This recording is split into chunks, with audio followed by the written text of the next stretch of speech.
Standard. ఇక సోనియా గాంధీ గారు అది కూడా ఒకసారి చూస్తే అయిపోతుంది.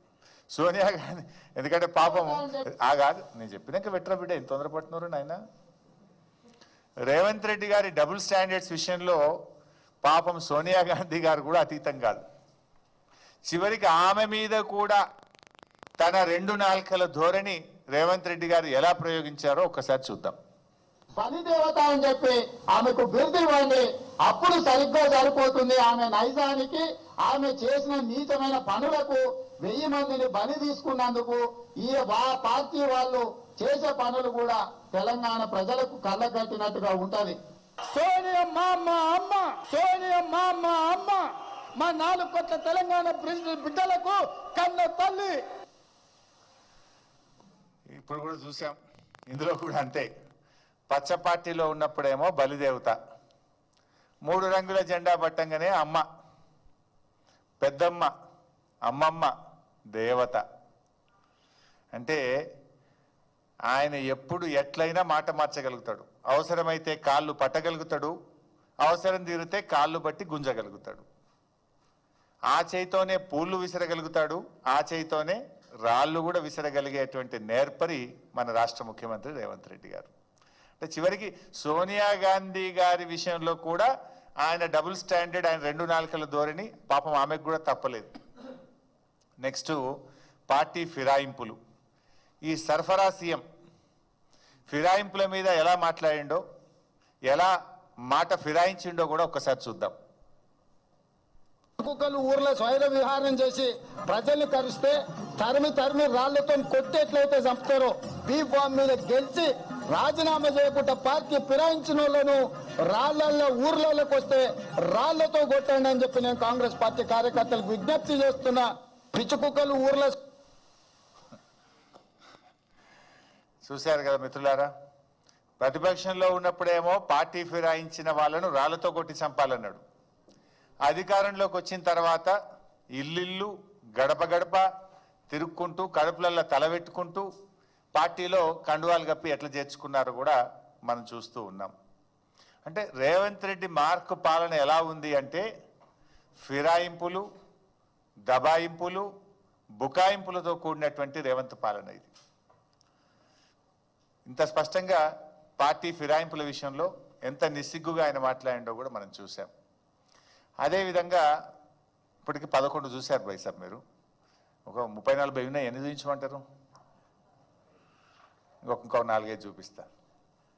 శిలాపలకాలు. శిలాపలకాల మీద ప్రతిపక్షంలో ఉన్నప్పుడు ఏమంటుండే అంటే శిలాపలకాల మీద పేర్లు అవసరమా అని ఒక విచిత్రమైన మాటలు మాట్లాడుకుంటూ పేర్లు ఎందుకు, హోదా రాస్తే చాలు కదా, ముఖ్యమంత్రి అనో మంత్రిని రాస్తే చాలు, వీళ్ళ పేర్లు అవసరమా అన్నాడు. ఒకసారి చూద్దాం. ఈ రాష్ట్రానికి 2, 3, 4 ముఖ్యమంత్రులు లేరు, ఒక్కడే ఉన్నాడు గత 9.5 ఏళ్ల నుంచి. ఎక్కడ శిలాఫలకం వేసినా తెలంగాణ ముఖ్యమంత్రి కల్వకుంట్ల చంద్రశేఖర్ రావు అని పేరు ఎందుకు రాస్తారు? తెలంగాణ ముఖ్యమంత్రి అని రాయొచ్చు కదా. ఇప్పుడు ఏమైతుంది తెలుసా వైసాబ్? అప్పుడేమో పేరు రాస్తే పేరే వద్దన్నాడు, ఇప్పుడు ఫోటో పెట్టుకున్నాడు ఆయన. ఈ మధ్య మీరు ఎక్కడ శిలాఫలకాలు చూసినా రేవంత్ రెడ్డి పేరుతో పాటు ఆయన ఫోటో కూడా పెట్టుకున్నాడు. ఆయనాడేమో పేరే వద్దన్నాడు, ఇప్పుడు పేరు పక్కన ఫోటో పెట్టుకున్నాడు రేవంత్ రెడ్డి. ఇది డబుల్ స్టాండర్డ్. ఇది ఇక పేపర్ యాడ్లు. ఈ పేపర్ యాడ్ల విషయంలో కూడా ఆ రోజు దేశంలో అద్భుతమైన ప్రగతిని సాధించి తెలంగాణ జాతి సగర్వంగా ఈ దేశం ముందు తల ఎత్తుకునే విధంగా కేసీఆర్ గారు చేశారు.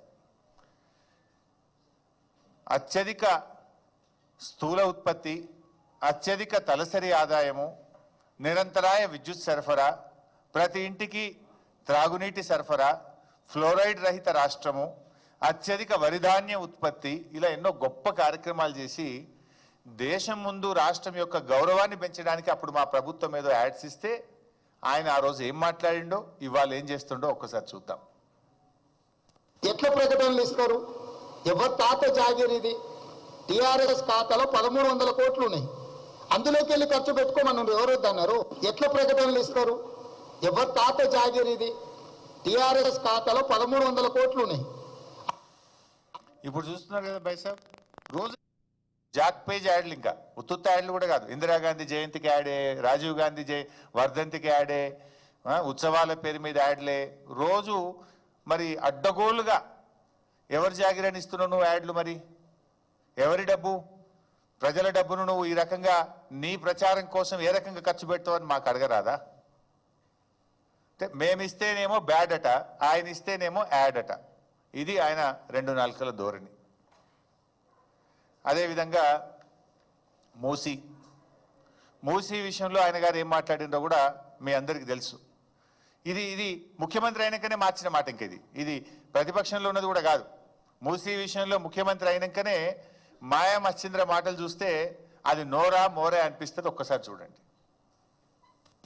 పరివాహక అభివృద్ధి కోసం 5 ఏళ్లలో 1,50,000 కోట్ల రూపాయలు 1,50,000 కోట్ల రూపాయలతోని ప్రణాళికలు సిద్ధం చేసి, మరి 1,50,000 కోట్లు అనేది ఎక్కడి నుంచి వచ్చింది? 1,50,000 కోట్లు అనేది ఎక్కడి నుంచి వచ్చింది? సుందరీకరణ అనేది ఎక్కడి నుంచి వచ్చింది? మూసి చూసింది కదా భాయ్ సాబ్, తన నోటితోని తానే 1,50,000 కోట్లని నొక్కి నొక్కి చెప్పిండు. మళ్ళీ ఆ తర్వాత 1,50,000 కోట్లు అనేది ఎక్కడి నుంచి వచ్చిందని మిమ్మల్ని అడిగిండు విలేకరుల సమావేశంలో. మిమ్మల్ని దబాయించిండు. అది ఎక్కడి నుంచి వచ్చింది, ఎవరు చెప్పిండు మీకు అని ఉల్టా దబాయించింది ఆయన. అంటే అనేది ఆయన్నే, ఉల్టా అడిగేది కూడా ఆయన్నే, దబాయించేది ఆయన్నే, మళ్ళీ బుకాయించేది ఆయన్నే. పుట్టించేటోడు ఆయన్నే, ప్రశ్నించేటోడు ఆయన్నే. అంటే ఎట్లా ఉంటుంది ఈయన తీరంటే, ఇది వెనకటికో సామెత ఉంటుంది, చెప్పటోనికి చెవుడైనా వినటోనికి వివేకం ఉంటుంది అనే ఒక సామెత ఉంది. కనీసం ఆ ఇంగిత జ్ఞానం కూడా రేవంత్ రెడ్డి గారికి లేకపోయింది. నేనే చెప్పినాను కనీసం ఉండాలి కదా ఆయనకు. ఇక అప్పట్లో మా ప్రభుత్వంలో కొంతమంది కొత్త రాష్ట్రం ఏర్పడ్డది, కొంతమంది సలహాదారులు అవసరమని ఆనాడు మా ప్రభుత్వం కొంతమంది సలహాదారులను పెట్టుకున్నది. ఆ రోజు ఈయన కోర్టులో కేసేసిండు. అసలు ఇంతమంది సలహాదారులు అవసరమా? వీళ్ళ క్యాబినెట్ ర్యాంక్ ఎట్లా ఇస్తారు? వీళ్ళకి స్టేట్ మినిస్టర్ ర్యాంక్ ఎట్లా ఇస్తారు? ఈ సలహాదారులంతా వేస్టు అని స్వయంగా రేవంత్ రెడ్డి మన హైకోర్టులో కేసు వేసిండు. ఆ కేసు ఈ రోజు కూడా నడుస్తుంది. Still that matter is pending in the high court. మరి సలహాదారులు వద్దని, సలహాదారులకు క్యాబినెట్ ర్యాంక్ ఇవ్వొద్దని హైకోర్టులో కేసు వేసేటప్పుడు మనం ఏం చేస్తాం? ప్రమాణం చేస్తాం. విల్ గివ్ ఎన్ అఫిడవిట్ ఏమిస్తాం? రాజ్యాంగం మీదనో దేవుడి మీదనో ప్రమాణం చేసి మనం అఫిడవిట్ ఇస్తాం. నేను చెప్పేదంతా నిజం, నేను చెప్పేదంతా కూడా నాకు తెలిసి నేను కరెక్టే అని అఫిడవిట్ ఇస్తాం హైకోర్టులో. అఫిడవిట్ ఇచ్చి హైకోర్టులో వేసిన రేవంత్ రెడ్డి ఇలా ఏ రకంగా సలహాదారులను అపాయింట్ చేసిండు, పార్టీ ఫిరాయించిన వాళ్ళకు కూడా క్యాబినెట్ ర్యాంకులు ఇచ్చుకుంటా ఏ రకంగా సలహాదారులు ఇచ్చిండో మీకు తెలియదా భాయ్ సాబ్? Is it not double